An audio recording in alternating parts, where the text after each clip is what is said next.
ಕುದ್ರೋಳಿ ಶ್ರೀ ಗೋಕರ್ಣನಾಥ ಕ್ಷೇತ್ರದ ವರ್ಷಾವಧಿ ಜಾತ್ರಾ ಮಹೋತ್ಸವಕ್ಕೆ ಧ್ವಜಾರೋಹಣ ನೆರವೇರುವ ಮೂಲಕ ವಿದ್ಯುಕ್ತವಾಗಿ ಚಾಲನೆ ದೊರೆಯಿತು. ಬೆಳಿಗ್ಗೆ ಗುರು ಪ್ರಾರ್ಥನೆ, ಪುಣ್ಯಾರ್ಹ ಹೋಮ, ಧ್ವಜ ಪೂಜೆ ಬಳಿಕ ಧ್ವಜಾರೋಹಣ ನೆರವೇರಿತು.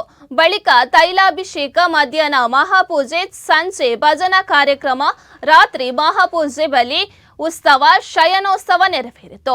ಇನ್ನು ಈ ಸಂದರ್ಭದಲ್ಲಿ ಕುದ್ರೋಳಿ ಕ್ಷೇತ್ರಾಡಳಿತ ಮಂಡಳಿ ಅಧ್ಯಕ್ಷ ಜಯರಾಜ್ ಎಸ್, ಸೋಮಸುಂದರ, ಕಾರ್ಯದರ್ಶಿ ಮಾಧವ ಸುವರ್ಣ ಸೇರಿದಂತೆ ಮತ್ತಿತರರು ಉಪಸ್ಥಿತರಿದ್ದರು.